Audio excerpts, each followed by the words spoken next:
Welcome everyone to today's episode of the Dough Doctor. I'm your host and baking expert, Chef Colette. It is a beautiful summer day, and today I'm going to answer your questions. We're going to talk about a poll that I sent out earlier in the week, and we're going to finish our torta della nonna tart. And I have so many troubleshooting tips for you. Really some good stuff. It is so exciting to see everybody dropping into class. Hello, Patty. Hello, everyone. As usual, let us know where you're logging on from. I'm coming to you live from Los Angeles. And what are you baking this weekend? What are you up to, or what did you bake this week? Before we go much further, I owe you an apology, bakers. I owe 4 of my bakers apologies because I'm not quite sure why I'm so busy. I just feel like I'm always between teaching for Escoffier and prepping the show and writing the blog. I am always feel like I'm running.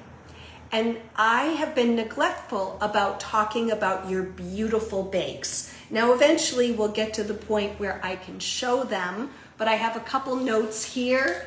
I want to give some shout out. These are from last month. I don't know if our baker Taste of Heaven is on, but they posted tagged me in some beautiful flaky scones. Life of Irony, your rectangular strawberry tart was outstanding. And then Emerald Cupcake Los Angeles, gorgeous. Another, we saw the blue ones, and then the white butterfly. And I always think butterflies are a great sign, bakers. White butterfly, chocolate covered strawberries, gorgeous. And finally, our baker Cyrus, very successful, gorgeous strawberry layer cake from Memorial Day. So there we go. Now we're up to speed, and I promise you, bakers, I will be more disciplined about checking my tags, so please do not hesitate in tagging me in your beautiful bakes. And even more importantly, because it increases our learning, if something doesn't go right, take a photo and tag me, and we can discuss it on the show, and then we all learn. And oh wow, we have people logging in from all over the globe. Hello from Saudi Arabia. Very, very exciting. Let me see if anybody else said anything. Nope. Well, I really appreciate you guys logging on. That's awesome. Okay, so we took care of tags. Again, thank you so much. Keep tagging. And now what I'd like to do is talk about the poll that I sent out on Wednesday. And please feel free to go back to the posts and reply to this, or put it in the comments below, because I would love to hear what you in studio right this minute, what is number one, is baking your love language? And if it is, I have a feeling it is, because you're here and you want to bake your best. And what do you love baking? And who are you baking for? And I have some great responses here that I want to share with you guys before we launch into questions. Questions were a little light this week. I think we're kind of getting into summer and we're adjusting for warm weather baking. And we'll be discussing that after Memorial Day, like how do we handle keeping up our passion for baking, but also dealing with the hot weather outside and not wanting to be in the kitchen. Though I would say for many of us, we don't mind the heat. We just want to be in the kitchen. I know that's the way for me. I will stay in the kitchen with sweat literally dripping off my back. Maybe that's too much information, but yes, I love it that much. All right, so is baking your love language? I got these responses. Salty Sweet Bakes, who's always posting beautiful things. She says, I'll bake for anyone. I love baking. I love that. Perla, who bakes, baking is my absolute love language. I bake for the sake of doing it. I love the feeling of being creative. And then Don Deco, I don't love baking, but I love eating it and sharing what I bake with my family and friends. Favorite things to bake are bread, rolls, buns, croissants, and danishes. She also says that the Craftsy recipe from my Craftsy class works too, which is awesome, yay! And then Sherry says, I love to bake and share. I really love to see the expressions on people's faces when they take a bite. That brings joy. Bread and butter shenanigans, love these questions. Baking is my love language, but it's nearly impossible to find time to do it with little ones. I love baking for my family. It feels good to provide healthy and tasty food that has fresh and high quality ingredients. Love baking breads, but proudest of my cheesecake. So really some highlights from the responses I got, is baking your love language? And so yeah, drop it in the comments below. And Chef Daniel is joining us from Portugal. So that's awesome, all over. It's just fabulous. All right, and I promise I will only say fabulous. That's my last fabulous. I've really been overusing fabulous. All right, everyone. So please drop it. Oh my goodness. Pearl from Belize. Pearl, I hope you heard me. I just read why baking is your love language. And so thank you for joining us. I think you were on. I think you heard me. So you guys, we bake for many different reasons. And my job, my love language is teaching you, helping you bake your best so that you're proud of your bakes and you feel like you're moving forward with your baking goals, because we all have baking goals. So anyway, that's my love language. My love language is right here, right now with you guys. So thank you so much. So let's see, again, drop those questions into the chat. Ugh, it's like I'm forever on Zoom. Drop the questions into the comments below. Any questions you have about anything you're working on or anything you're thinking about working on, or if something is intimidating you, like, I don't know, working with yeast, drop that in the comments below. All right, so we only have, like I said, questions were light, and that's okay, because I was really happy that I had time to talk about the polling results. And again, go back and add to the poll. We'll just keep revisiting it. And the questions for this week were cupcake related. And I think I know why. Cupcakes are great to make for summer. We're going to barbecues, we're going to gatherings. You want to take something, and we can get cupcakes put together relatively quickly. So, but wouldn't it be great to have that perfect couple of cupcake recipes that you could rely on, right? Your go-tos. And even maybe that you can tweak a little bit. You could change out the flavors but you've got your base. You've got your master vanilla cupcake. You've got your master chocolate cupcake. I think that would make it close to a perfect world. And the reason for that wind up is this question. And the question was, when I bake my cupcakes, the tops come out crunchy, all right? So immediately I knew what was going on.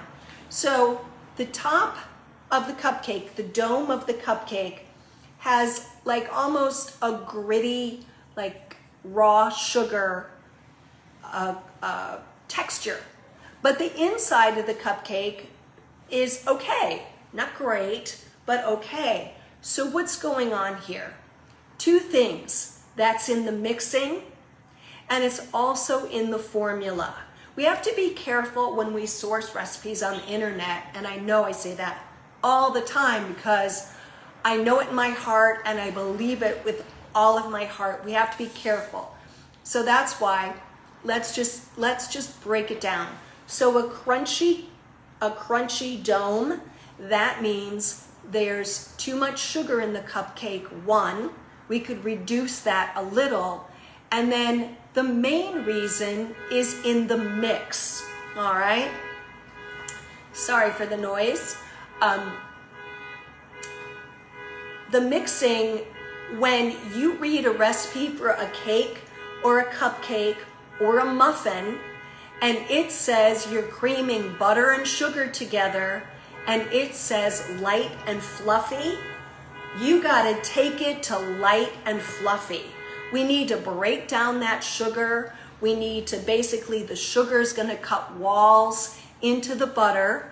And as it does that, it begins to break down. It begins to dissolve a little bit.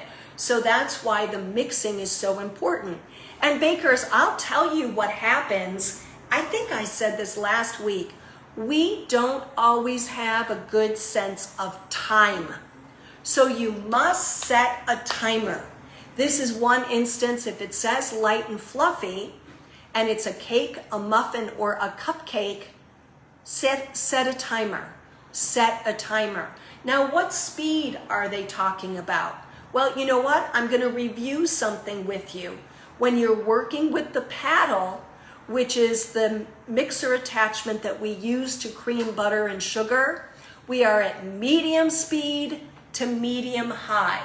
Now, we'll start at low to get the butter and the sugar together, but when we're really in the zone of creaming method, we are between medium and medium high. Now, not everybody has a 10-speed mixer, but if you have a 10-speed mixer, you're looking at between 4 and 6. Let me show you.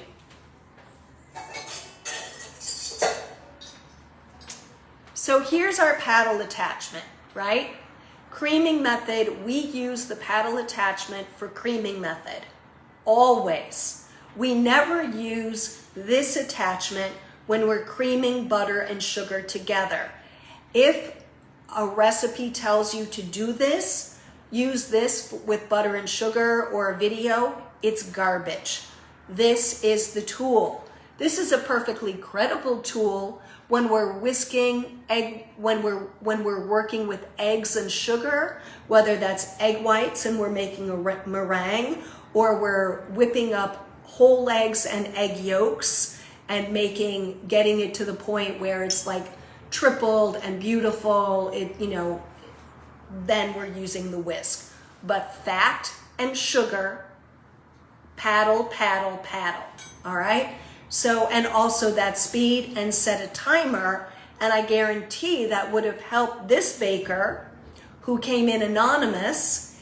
If this baker had mixed them long enough, though I feel there's about 10% too much sugar in the recipe, they would have had a less crunchy top result, because that sugar just migrated, the excess and the unmixing somehow got suspended on the top of the cupcake dome.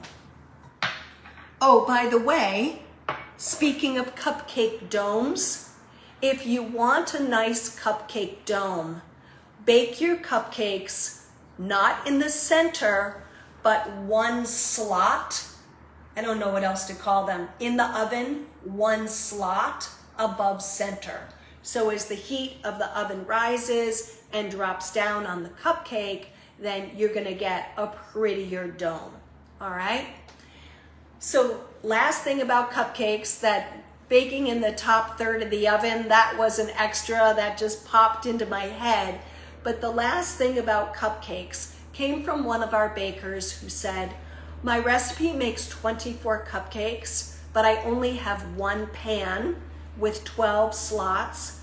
And this was really interesting, bakers, which is why I couldn't wait to discuss it with you. So this baker told me that what happens is, so she'll bake the first batch of cupcakes, but the second batch rises unevenly. What is going on between batch 1 and batch 2? The batter is hanging out on the counter. Now, that cupcakes bake in about 20 to 25 minutes, so that batter is fine sitting there as far as a food safety concern.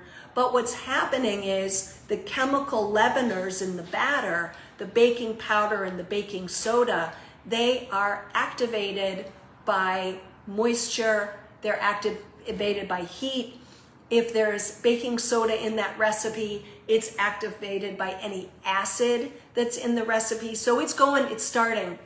So then when it gets in the oven and the heat hits it, that carbon dioxide gas, which is the product of the baking soda and baking powder interacting with the rest of the ingredients, and then the heat, it doesn't rise evenly. All right? So this is what I told our baker. If you are in that situation where you have more batter than pan, put the batter in the fridge. The second batch, the batter won't get that cold. However, it may take a little bit extra time to finish baking. And one last cupcake tip, because I have a million of them. When you're baking cupcakes, make sure the pan goes on top of another pan so that your bottom and sides of your cupcakes and muffins don't over brown. I know I've told you that before, bakers, but I'm just going to keep repeating myself and get you to the best possible bakes imaginable. All right, so that's it for cupcakes. Let's see if there's any. I'm going to check for questions. Nope, no questions. Great, you can always drop them in as they come to you. And I'm going to get started with demo. Oh, one thing, like there's always, there's always something. I started yesterday doing some pop-up lives, and I actually lost the recording. Otherwise, I would have posted it. It was hilarious. I actually did clean it up and post it on my website at bakingwithcolette.com because I was doing prep for this episode. And I thought to myself, why not just go live and see who's out there and invite them into the kitchen to be with you while you're demoing. So, learning experience, what I'm going to do in future when I do that, bakers, when I have my pop-up lives, I will give you a 30-minute warning that I'm going to go live. In 30 minutes, I'll give you the time, and then if you want to hop on to learn the technique in the moment, you hop on. Chef Daniel has a great question. He would like, the questions are popping in, keep it coming. He would like some tips on using organic flours. Well, great question. So the thing with organic flours is they are minimally processed. And so sometimes what can happen with them, especially higher protein flours like our bread flour and a high gluten flour, the main thing you're going to notice right away is that they are going to hydrate differently. What does that mean? They may need a little extra hydration. So, and this is specifically for yeasted doughs. You always want to make sure you have a little bit of water on deck when you're beginning to mix, that if it looks dry, and bakers, you have great instincts. If it looks like a duck and walks like a duck, it's a duck, right? So if your dough looks dry and it's not coming together in a cohesive mass within a minute and a half, 2 minutes, it may need a splash of water. So you just make that adjustment. And you usually want to do an ounce at a time, like 28 grams at a time, mix a little bit and make the determination, oh, it looks good, stop the mixer, get your hands in there and touch it. So specifically the question was about pizza dough. So pizza dough usually has, with the exception of thin crust pizza dough, usually has olive oil in it as well. Well, you're going to make the adjustment with the water, but you want to get in there. You want to make notes when you get that batch that you really like. You want to get your hands in there and just really just put it in your muscle memory. What does that dough feel like? Poke it. Is it resilient? Is it super hydrated or not? And then make your notes. And I cannot stress it enough. just however you manage your recipe box, just stop. And like Chef Daniel, your favorite pizza dough recipe, right? You have discovered it takes 28 grams of water to get it to that silky, smooth, resilient, sexy consistency that you're looking for, right? Then you want to write that down. And also remember, for many of our yeasted doughs, especially doughs like pizza, they're going to have a long rest in the refrigerator. And so they're going to continue to hydrate. So we really make the determination in the bowl. We cannot add water down the line. I mean, we can, but it's awkward. It's like prom night awkward, all right? Well, I don't know where that came from, but you know what I mean. It's like, you're like gnashing your teeth a little bit. But so we make the determination in the bowl, but just know that it's going to continue to hydrate during bulk fermentation, and it'll continue to hydrate as it sits in the fridge. Chef Daniel's saying no olive oil in your recipe. Okay, fine. Then you're adjusting with water. You could also, for pizza dough, you could autolyse it, which means hold out the salt for 30 minutes and then add it if you want to get a true test of how it's mixing, how it's hydrating before the tightening effects of the salt come in. Woo! I'm getting pretty heady. Pistol Packing Mama is chiming in. Is pizza dough better to ferment in the fridge for 24 to 72 hours? Absolutely. Because what's happening is, as we're retarding that dough, that's the baker's term for chilling in the fridge, what is happening is the gluten is fully relaxing. So when you go to roll it out, it's easy to shape. When you see videos of bakers tossing pizza in the air, one of the reasons they can do that so effortlessly is the dough is relaxed. For example, at Pizzeria Mozza, one of the best pizzerias here in Los Angeles, their dough sits for 3 days before they use it. And there's other pizza shops around town that do that as well, and all over the country and all over the world. So definitely, but let's just break it down, and then I'm going to go on to the torta. Great questions. So number one, you're going to mix your pizza dough. You're going to adjust your hydration if you're using organic flour, or you're using a flour that's new to you. And I encourage you guys, oh my goodness, always a thought. For those of you in the States, King Arthur has, and I know it's backwards, King Arthur has come out with a really, really accessible 00 pizza flour. The wheat is grown here in the United States, so not too much of a carbon footprint on it, let's hope, but it does work very well. So I just shout out to our great friends at King Arthur. So, you know, I really recommend that with your pizza doughs, you bulk ferment for an hour and then shape and then chill. Now, Chef Daniel is saying he doesn't, and that might work for him. But in general, again, especially with the more mainstream flours, we're really looking for that yeast to be able to expand, to set itself up for success, for it to hydrate, for it to get some nourishment. It's like, you know, being able to stretch out in bed, you know how good that feels? Well, that's what bulk fermentation is like for that pizza dough.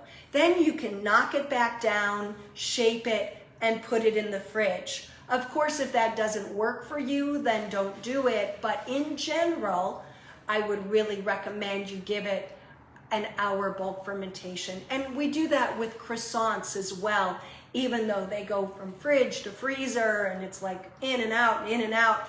And just like, just to give it a fighting chance, that yeast. Because remember, yeast is like us. It needs exactly what we need to thrive. And we wouldn't mind a little bit of a kind of a, okay, I have a little time to get myself situated before you're gonna divide me, and throw me in the refrigerator. And so Patty's saying that this pizza flour really has upset her. My recommendation, Patty, this is what I did. And this might sound crazy, because you might think, why would you do this? I made the recipe on the package. Just follow, because that's often, I just thought, you know what? This is tested by the great people at King Arthur. It's worked well enough that it is on the physical package. So before I did convert everything to, well, it's already in grams. So thank God. But that's what I recommend. Patty, that's your homework. Make the pizza from the back of the bag and then get back to me, because I did it and it was flawless. Really, really yummy. I can tell you, well, we can message Patty. Let's message back and forth on this one, and you can tell me what happened. We can discuss it next week with the group, but we'll do a little back work, and then I'll get it settled, because I had a great result, and we'll figure out what's quite up. Okay? Thumbs up. Awesome. All right, everyone. I want to show you the finished torta della nonna tart. And I want to show you everything that can go wrong with the torta della nonna tart. All right? And then I'm going to get into assembling it. All right? So this is actually, you know what? I'm going to cut into it too before we're going to be in flashback, because, you know, of course we're Hollywood adjacent. So I took the pasta frolla, which we've been making, it feels like forever. I took the pasta frolla and, just making so much noise. Okay, here we go. And I rolled out the bottom crust, but we want to be on the thin side. Now, I know you're pros, we've been doing these tarts for weeks, so you want to be 1/8 of an inch. You want to you want the pastry, you want to line the pan with the pastry that's it's quite thin.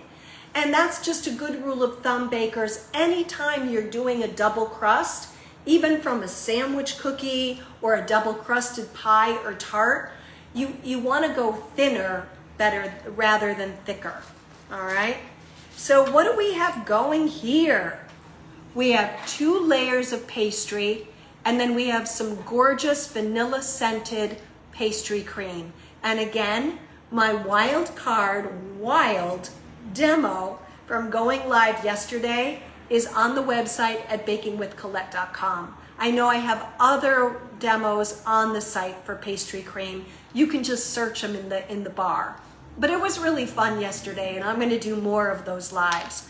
So this is what we have, and you can see that the crust on top is thin, and you can see that the crust, the side and bottom crust is thin. I'm going to get this out of the way. But the one thing that we have to do, number 1, the pastry cream must be cold. So you're going to do that ahead. I would do it the day before. So let's get started. I think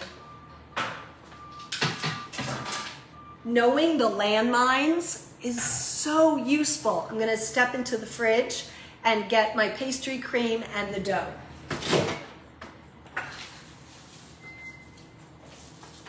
Here's the pastry cream, and I've wrapped it in plastic wrap. And the first thing I'm going to do, it's nice and ice cold.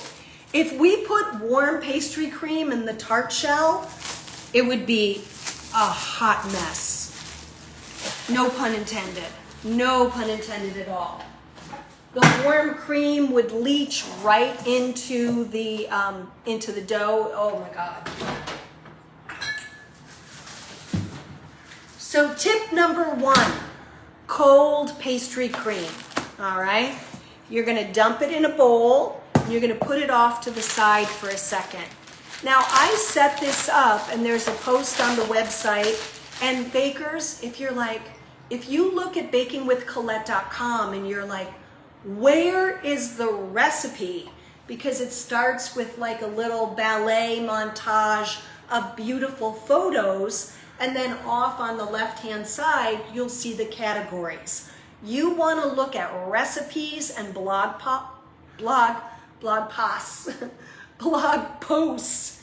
Click on that tab and you'll see. There's a search in recipe and blog posts if you want to search macarons or pastry cream or sourdough, and then whatever posts, you'll see them there. bakingwithcolette.com, and I have been writing that since early craftsy days, so there's quite a bit on there. All right, so again, very long-winded to tell you that the post before the pastry cream post is how to set up your tart.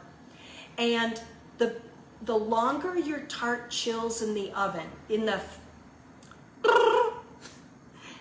the longer your tart chills in the refrigerator, the better shaping you'll have, the less shrinkage.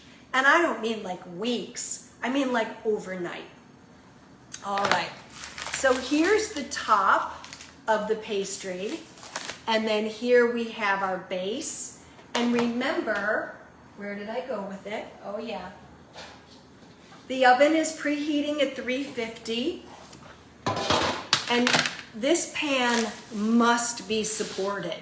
If it's not supported, it's a real nightmare.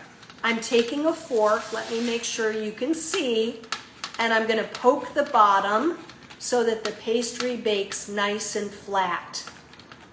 We don't always do this. We do it when we blind bake, but it's not a bad idea to do it in this instance, okay? And again, you can see I've got, it's nice and thin, because anytime we do a double crust, we don't want our family and friends to get a big mouthful of thick crust. It's not, we want it to be just right, okay? All right, so now what we're gonna do, and this is what you have to do when you work with pastry cream, is we have to soften it.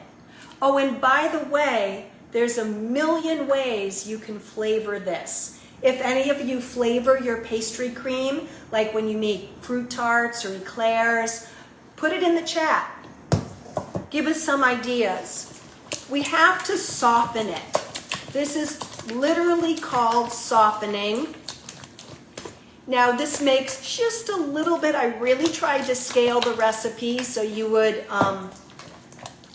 use all of it, but I had a little bit of a lift in my first tortadella nana, and that's another troubleshooting. So my advice is not to overfill it. Oh, and BTW, if you have raw flour, all right, see that raw flour from when I rolled it out? You grab a dry brush and you brush it away, because that raw flour will forever, ever taste raw, okay? Now we're gonna dump the pastry. I mean, you don't have to go too crazy, and you don't wanna whisk it. That's why I'm using the spatula. You could whisk it, but you don't wanna break it down to the point that it gets watery again. Because one thing that can happen, bakers, is if we go at this too hard, the starch molecules, the bonds that are formed when the pastry cream is cooked, they can break, and if they break, they never come back. So I'm gonna leave just a little bit out. There you go. I'm gonna grab my offset spatula, trying to be super detailed and organized here, and I'm just gonna spread this out, and I'd like to leave maybe 1/8 of an inch from the top. And if you have a lump or two, don't worry about it. I'm not worried about it because this is gonna bake, and everything you can see from the baked torta della nonna is baked perfect. Like, it's so smooth and gorgeous. Let's see, any no flavored. Well, let's say you wanted a chocolate pastry cream. For this recipe, you could add like 3 to 4 ounces of white chocolate, milk chocolate, or dark chocolate. That would be, for those of you who think in grams, that would be 85 to 113. If you like hazelnut, you can add Nutella. This is not an overly sweet pastry cream, I don't think.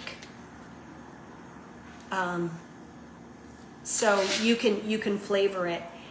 And if you want like an orange flavored pastry cream, you can heat up the milk separately with some orange rind and let it steep, like so many things. Butterscotch pastry cream, use brown sugar, double the vanilla in place of the granulated sugar.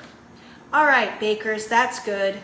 So I have a little bit left, which will make a lovely snack maybe for you. Or if you have hangers-on in the kitchen, or people that used to like to lick the cake batter bowl, you can give them that pastry cream because it's fully cooked and you won't kill them, which is always great. Okay, so I have just a little bit of space between my cream and the top of the pan, probably just a scant 1/4 inch. All right, now here's where the rubber meets the road. I'm gonna get this out of the way. You could do this in real time. You could roll out the bottom, chill it, and then roll out the top. Because this is a little hairy, you could roll out the top from a piece of dough in real time. But you know what? You gotta see this. You gotta see this. You could do that too. But if you've set it up like this, you're gonna sprinkle down some flour. It thaws, it softens, doesn't thaw because it's not frozen. You can freeze it. Freeze is great, but it's very fragile. So we're gonna roll forward and back. I just need to make it just a little bit bigger. Okay, so make sure, see, here you go. Make sure that it's no stickage. Okay, I need it, and if you can have your ruler out, but I think I'm all right, so I'm not gonna worry about it. But now, bakers, I am bringing my torta della nonna toward me, and I'm gonna take the rolling pin. You know what's gonna happen, right? But it's heating up. I'm sweating right here, and I'm gonna drop it like it's hot. Woo! Right on top, and then right away, because I just warned you, that raw flour is going. It is going. Then what we're gonna do is we're just gonna press these edges together.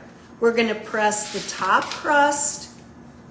And I'm gonna tell you, I am gonna absolutely tell you the honest, I'm dropping the tea here, I'm being honest. I used to be so intimidated by torta della nonna. I never made it.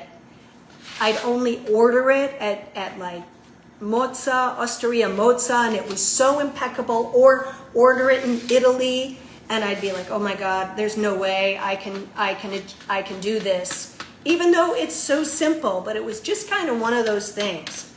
So now I'm happy we did this series, and I am over being intimidated by torta della nonna. And I would guess every pro baker you know has one thing that is kind of their Rubicon. And this was mine. I hope I used that reference right. I think so. All right, so now that I have married the two edges together. And you want to do that because I want to show you what happens if you don't get that edge correct. It separates. Can you guys see here where we have it separate? Yeah. Oh, I did everything. And then can you see where I patched it? That's what happens if you're rolling out the top crust and it's too warm. Now, it doesn't matter. This is a lovely and delicious tart, but I want to show in the show what can go wrong. Because I think when you guys are working, I'm not there. I'm not with you to help you. I'm not at your elbow. And so let's do it. Let's pre-troubleshoot. Okay. So now what I'm going to do, and this is a little atypical for torta della nonna, but it just really helps. I'm going to brush it with a little beaten egg white. I'm going to brush the whole top. And no, you don't need to poke it. It's not gonna, the pastry cream is not going, it's not like an apple pie.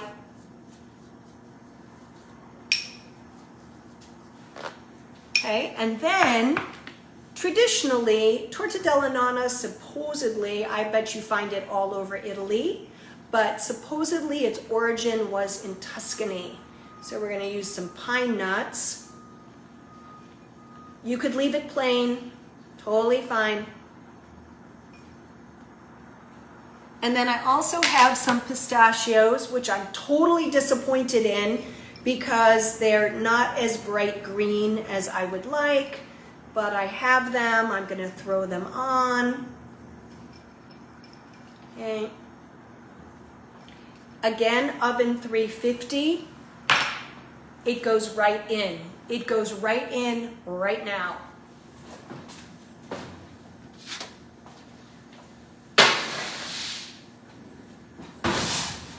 It's in the middle of the oven. I'm gonna bake it for 40 minutes in the middle of the oven, and then I'm gonna raise it to the top third of the oven for the last couple minutes of baking. The torta della nonna, what I found, if I kept it where it was at 350, this just stayed pale. So it needed a burst of heat from the top. So bakers, I want you to think, because professional bakers do this all the time. They move product all over the oven as it's in its baking process. So what I want you to do, and I'll have it in the assembly, I'll have the troubleshooting, I'll have all the steps for you, and I'll bold the important things. You're gonna want to move that up just for the last 5 to 7 minutes of the bake so that you get that nice golden brown crust. And then for the garnish, like, there we go, a little bit of powdered sugar, and no one will ever know that my pastry cracked. Done. All right. Bakers, thank you so much for joining me here for our finishing our torta della nonna. Please join me again next week. If you have baking friends and family, please share the show with them so they can jump on with us and ask their questions and learn some cool stuff. Next week, we're going to be closing out our tarts with a fresh peach galette. A fresh peach galette. Patty, I think you're still on. That was your request. And then we'll finish up June with scones. And then, oops, I've got a question. Do we serve it cold or at room temperature? Well, leftovers definitely need to go into the fridge.